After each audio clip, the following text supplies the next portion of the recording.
Começa agora o programa Hora e a Vez da Pequena Empresa, sempre levando para você muitas informações e atrações. Confira! O professor Edmundo Medeiros, explicando aos empresários como impugnar e contestar o indeferimento da adesão ao Simples Nacional. O advogado Piraci Oliveira, trazendo um relevante tema para os empresários. E nesta semana o presidente do Simp, Joseph Cury, recebe o CEO do Lead China, Dr. José Ricardo dos Santos Luz Júnior. Fique conosco.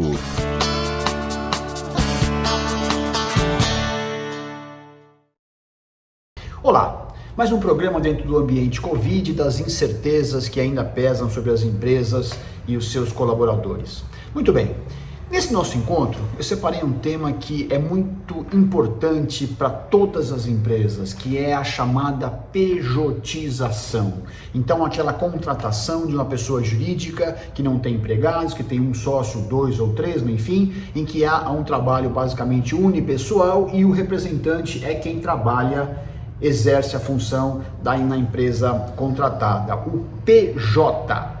Muito bem. Até 2017, fazendo apenas uma linha do tempo, até 2017, vigiam entre nós o enunciado 331 do TST, que, com outras palavras, dizia que a terceirização e a pejotização eram ilegais. Então, se houvesse uma pejotização até março de 2017, a posição seria ilegal, ilícita, e a consequência disso seria o vínculo de emprego diretamente entre aquela pessoa física que presta serviço e o tomador. Em 2017 muda a lei dos temporários, que é uma lei de 1974, e a pejotização então passa a ser admitida no Brasil. Então, março de 2017. A reforma trabalhista reforçou essa questão mais para o final do ano de 2017, e a partir dali, então, temos um ambiente em que é possível haver a pejotização. Não é um liberou geral, mas há a possibilidade da pejotização. O próximo fato importante nessa análise é o julgamento do Supremo, já em 2020, dando conta de que a reforma trabalhista e a lei que mudou dos temporários, ela é constitucional, ela é lícita e, portanto, vigente. E mais para frente ainda, agora em março de 2021, há um julgamento no Supremo Tribunal Federal dando conta que uma lei de 2005, vejam senhores, 2005, determinava que na contratação de serviços artísticos, culturais, intelectuais, por pessoa jurídica, ainda que com caráter personalíssimo, não haveria consequência ou possibilidade de autuação tributária e previdenciária nesta relação.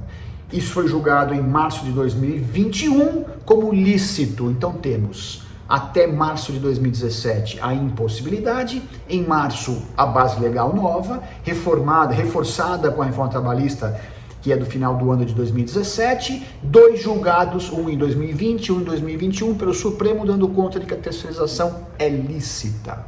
Muito bem, tudo lindo e maravilhoso. O que acontece hoje em dia? Então nós estamos aqui no mês de abril de 2021, qual é o panorama que nós temos? A pejotização é lícita, ela pode ser feita, mas desde que haja um mínimo de autonomia de gestão daquele que é o PJ. Você não pode, por exemplo, terceirizar uma secretária, mas você pode terceirizar um gerente de contas. Você pode terceirizar alguém que tem autonomia, e essa autonomia ganha grande relevância, especialmente no ambiente de home office, no ambiente de Covid.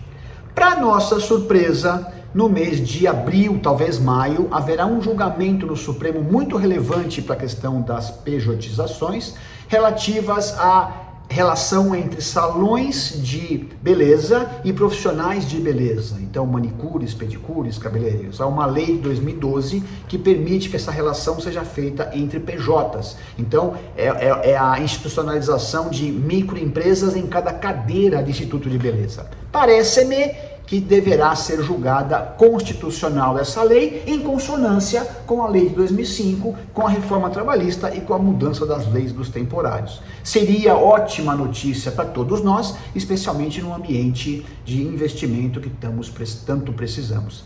Fiquem atentos, voltaremos aqui assim que houver novidades em relação a esse assunto que é tão caro a todos nós. Até lá!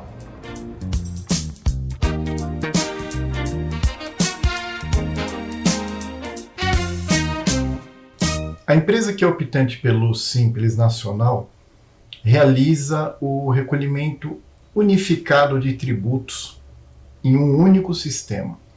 O que significa dizer que, ao realizar o recolhimento mensal do Simples, estarão sendo recolhidos tributos de natureza federal, estadual e municipal, a depender da atividade principal desta empresa. É, sem sombra de dúvidas, o regime que tem a maior adesão de empresas no Brasil. Para que você tenha uma ideia, somente em janeiro deste ano, mais de 276 mil empresas pediram a adesão ao Simples Nacional. A má notícia é que deste número, aproximadamente 125 mil empresas tiveram o seu pedido indeferido. Isso significa que a Receita Federal aprovou aproximadamente 50% dos pedidos que lhe foram solicitados de adesão ao sistema. Quando isto ocorre, a empresa que teve o seu pedido indeferido tem à sua disposição a possibilidade de apresentar uma impugnação a este indeferimento, o que até pouco tempo necessariamente exigia o comparecimento físico do representante desta empresa a uma delegacia da Receita Federal. A boa notícia é que, a partir deste ano, a Receita Federal disponibilizou a possibilidade de impugnação deste indeferimento de forma eletrônica. Então, o empresário deve estar atento quando receber o comunicado de eventual indeferimento da sua adesão ao Simples Nacional. Este indeferimento deve conter a informação das razões que motivaram a recusa da Receita Federal na aceitação deste pedido. Esta recusa pode ter origem em um problema envolvendo o Estado, por questões relacionadas ao ICMS, por problemas relacionados ao município, se envolver questões do ISS. Nestes casos, a apresentação de contestação deste indeferimento, a regularização desta situação, deve ser feita diretamente junto ao Estado ou ao município. Portanto, o contribuinte deve se dirigir à Secretaria de Estado da Fazenda ou à Secretaria Municipal de Finanças. Mas se o problema envolver exclusivamente os tributos de natureza federal, questões relacionadas ao PIS/COFINS, imposto de renda, a contribuição social sobre o lucro líquido, a contribuição previdenciária patronal, esta situação deve ser resolvida, portanto o indeferimento deve ser impugnado junto à própria Receita Federal do Brasil e de forma eletrônica. O contribuinte, portanto, precisaria apenas de um certificado digital para que ele consiga acessar o ambiente virtual no ECAC, em que ele encontra os processos administrativos digitais, e lá ele poderá apresentar as suas razões de impugnação e, inclusive, juntar digitalmente os documentos que sustentem a sua defesa a este indeferimento da Receita Federal.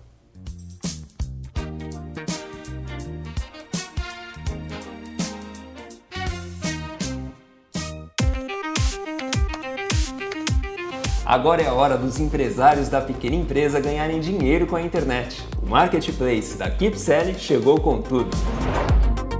Você que tem um micro e pequeno negócio, venha vender os seus produtos num Marketplace focado em você. Cadastre-se no Marketplace da KeepSell e venda com segurança para qualquer pessoa física ou jurídica do Brasil, sem burocracia. Inscreva-se gratuitamente agora e coloque a sua empresa na era digital. Entrevista da semana. O nosso convidado de hoje é o Dr. José Ricardo dos Santos Lu Júnior, CEO do LIDE China, que nesta semana fez um evento entre o LIDE e o LIDE China, com a presença do embaixador da China no Brasil, com projeções até 2035. Esse é o nosso tema de hoje. É um prazer tê-lo conosco. Prazer é todo meu. Eu gostaria de agradecer também a todos os telespectadores que nos estão ouvindo e assistindo. Muito obrigado. O embaixador Ian Huamin hoje fez projeções até 2035 no evento realizado entre NID e NID-China. Vamos falar um pouquinho dessas relações Brasil-China, a sua evolução, tendências e oportunidades? Claro, o Brasil está hoje num momento muito positivo nas relações com a China. E temos visto, a partir inclusive do mês de abril, que o próprio chanceler do Brasil, o embaixador Carlos França, no seu discurso de posse, informou que atacaria 3 frentes com urgência, que é a questão da saúde, a questão da economia e a questão do desenvolvimento sustentável, ressaltando a importância do multilateralismo, a questão do diálogo, a continuidade do diálogo e o ofício do diplomata, que é de ser um construtor de pontes. E isso vai muito em consonância com o que o próprio embaixador tem afirmado sobre a relação sino-brasileira. Bom, pelo menos pela última vez, nos últimos tempos, nós estamos vendo um clima proativo dos 2 embaixadores, do Brasil e da China, na defesa do multilateralismo, das intenções de aproximação cada vez maior dos países. Isto é real, na sua avaliação? Muito real. O Brasil e a China tiveram o início das relações diplomáticas em 1974. Depois, em 93, o Brasil foi elevado à categoria de um parceiro estratégico da China. E em 2012, o Brasil foi elevado à parceria estratégica global. Mas o que temos visto hoje é uma elevação da relação, especialmente a relação comercial. Brasil e China, em 2020, num ano de pandemia, de uma grande recessão mundial, teve um aumento da sua relação com a China. Né? A exportações brasileiras. Exatamente. A pauta de importação e exportação Brasil-China foi de 102,6 bilhões de dólares num ano de retração. E isso foi muito positivo. Superior ao ano anterior de 2019, é isso? Exatamente. Foi superior a 2019 e a 2018, anos em que a relação de importação e exportação Brasil-China foi de 100 bilhões de dólares. Bem, indiscutivelmente é um dos maiores parceiros comerciais do Brasil. Nós ouvimos os dados macroeconômicos, tanto Brasil como China, que são de números gigantescos. E a grande indagação é: onde é que se encaixa a micro, a pequena, a média empresa dentro desses números gigantescos? Ou não se encaixam? Qual é a sua avaliação? Excelente pergunta, inclusive porque o micro e o médio empresário brasileiro tem que se atentar à inovação e ao aumento do investimento chinês em tecnologia. Eu acredito que o micro o micro e o médio empresário brasileiro tem que se valer, por exemplo, de várias técnicas, principalmente relacionadas ao comércio eletrônico. O comércio eletrônico chinês hoje tem se desenvolvido fortemente, tanto que a própria China tem uma campanha do Dia dos Solteiros, né? Em novembro, né? É uma campanha em que, num único dia, né? Ou num processo de 3 dias de venda, o comércio de produtos na China chega ao valor aí de quase 80 bilhões de dólares. 80 bilhões de dólares numa única campanha, num único dia. Em um único dia. O embaixador fez projeções de curto, médio e longo prazo, dizendo o direcionamento claramente definido pela China. O que o senhor ressaltaria desse posicionamento? Temos visto uma preocupação, não só pelo governo brasileiro, como também pelo governo chinês, da melhoria da qualidade da relação Brasil-China. A China tem hoje uma política em que está priorizando, através do 14º Plano Quinquenal, a qualidade ao invés da velocidade. E isso também se aplica em relação ao Brasil. Por quê? Porque o Brasil tem desenvolvido uma pauta positiva em relação à China, mas precisa melhorar o que exporta para a China, especialmente porque basicamente 80% da pauta de exportação do Brasil para a China se baseia em minério de ferro, soja, petróleo e celulose. E a China tem consciência disso e tem trabalhado através de um diálogo muito positivo com o Brasil para que consigamos aí implementar diversas tecnologias chinesas no nosso mercado, dentre eles a tecnologia no agronegócio. Oportunidades estão se abrindo nas várias esferas, inclusive a financeira. Sim. Como parceria dentro desse cenário. Bem, a China projeta e o histórico tem demonstrado que ela realiza aquilo que projeta.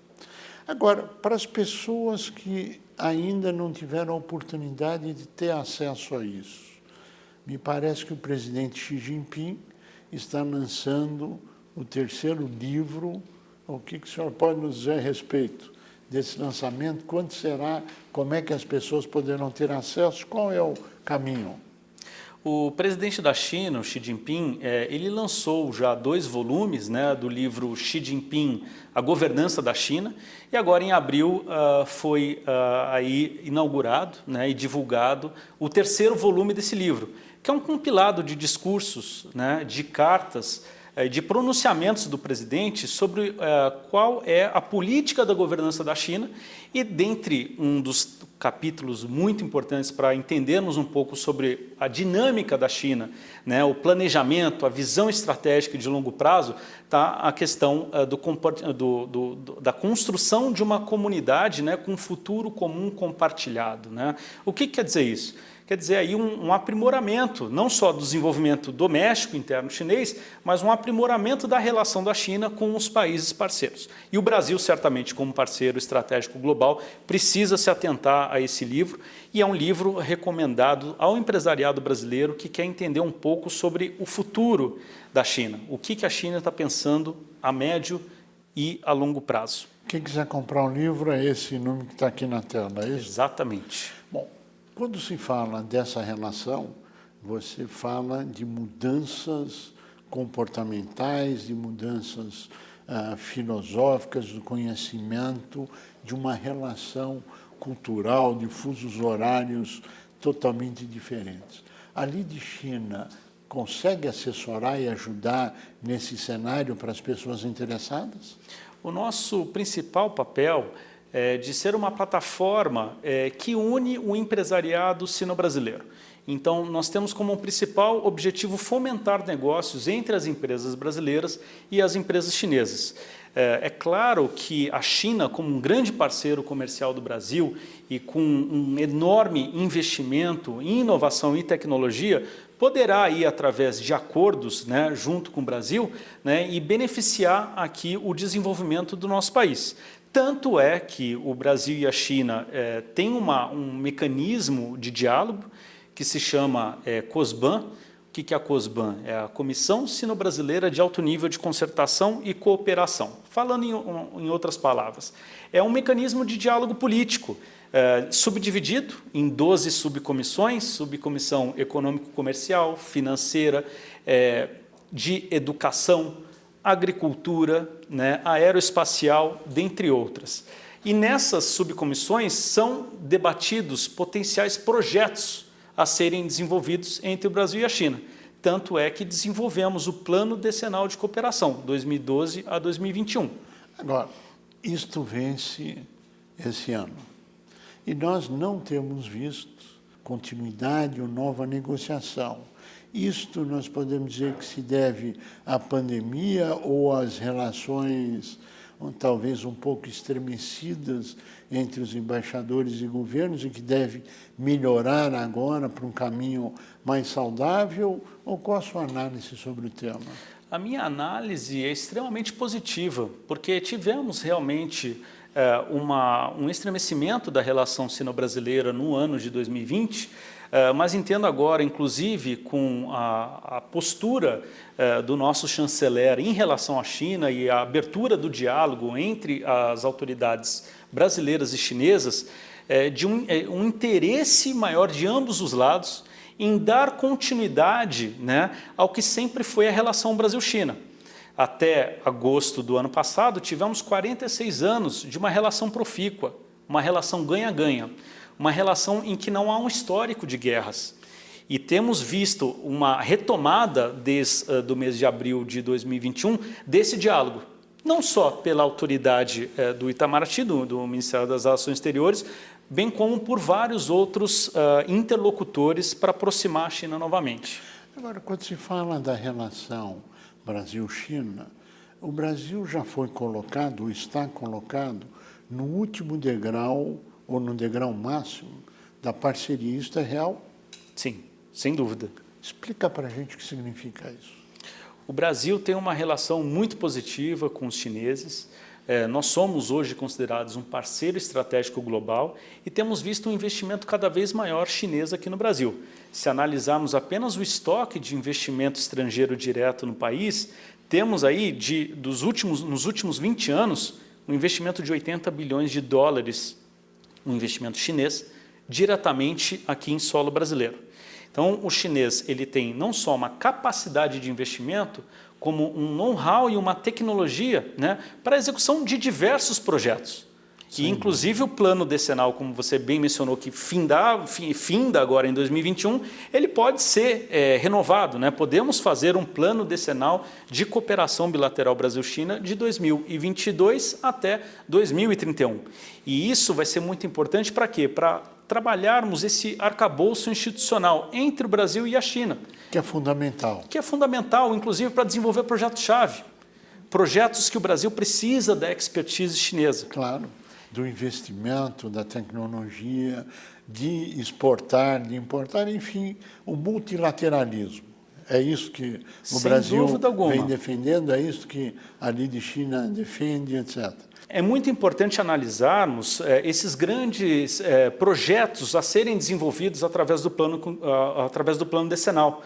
Um dos grandes exemplos é a questão da ferrovia bioceânica, que vai encurtar a distância entre Brasil e China em 10 dias. Então, isso vai facilitar também para o micro, para o pequeno e para o médio empresário brasileiro em exportar os seus produtos à China. E qual que é a vantagem, não só desses planos, mas também do investimento em tecnologia e inovação?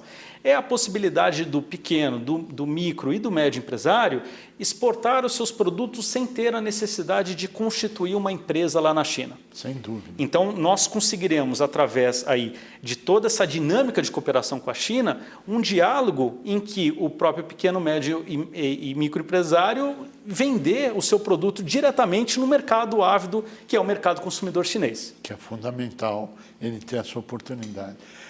Dr. José Ricardo Santos Lu Júnior, infelizmente chegamos ao final do nosso tempo, mas queremos agradecer a sua participação, aos esclarecimentos, a transmissão do conhecimento acumulado, desejar pleno êxito nessa longa caminhada e que as relações sino-brasileiras possam ser cada vez melhores, mais prósperas para todas as nações. A você que esteve conosco, nosso mais profundo agradecimento, com a certeza que estaremos juntos na semana que vem. Até lá!